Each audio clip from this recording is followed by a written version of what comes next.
হে আমার কলিজার টুকরা সন্তান, আকিমিস সালাত, নামাজ কায়েম করবা, নামাজ দাঁড় করাবা। উনি কি বলতে পারতেন না হে আমার কলিজার টুকরা সন্তান নামাজ পড়বা? ইয়া বোনাজ্জা আকিমিস সালাত উনি বলেছেন, উনি তো বলতে পারতেন ইয়া বোনাজ্জা ফাসাল্লি, হে আদরের সন্তান নামাজ পড়ো। আমরা যেটা বলি ছেলে মেয়েদের না, উনি শিক্ষা দিয়েছিলেন নামাজ কায়েম করো। অথচ আমরা কোরআনের তাফসির হাদিসের ব্যাখ্যা পড়ে এইটাই উপনীত হয়েছি যে নামাজ কায়েম করার দায়িত্ব ব্যক্তির না, নামাজ কায়েম করার দায়িত্ব রাষ্ট্রের। উনি যে ছেলেকে বলছিলেন ওনার ছেলে কি রাষ্ট্র নাকি?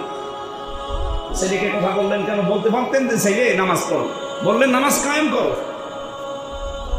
উনি এই জন্য বলেছিলেন নামাজ কায়েম করো। আমরা আজ অনেকে ভুল বুঝি, নামাজ পড়ার কথা বললে সবাই রাজি আছি, কিন্তু নামাজ কায়েমের কথা যে ব্যাখ্যা করে তখন বলে এটা রাজনীতি হয়ে যাচ্ছে, এটা দুনিয়ার কাজ। এটা দুনিয়ার কাজ হয় কি করে? আল্লাহ তাআলা বলেন আল্লাযীনা ইম্মাক্কান্নাহুম ফিল আরদি আকামুস সালাহ, আমি যদি জমিনে আমার ইমানদার বান্দাদেরকে শাসন ক্ষমতা দেই, তারা প্রথম কাজই করবে সংসদ অধিবেশনে, প্রথম অধিবেশনে তারা নামাজের বিল পাস করবে। বাংলাদেশে সেই সময় যদি আমাদেরকে আল্লাহ এনে দেয় 300 এমপির সামনে নির্বাচিত হবে না, হবে না?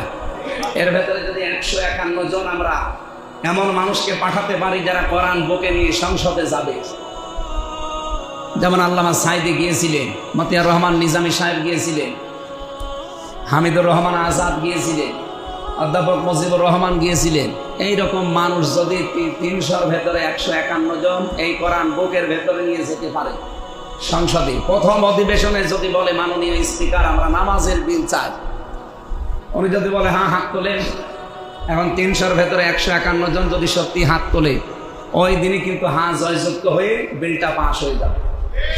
আর পরের দিন কি আর আমির হামজা ডক্টর হাবিবের ওয়াজ করা লাগবে? ভাই নামাজ পড়ো, নামাজ না পড়লে পেছনে গোপালগঞ্জের মতো লাল হয়ে যাবে।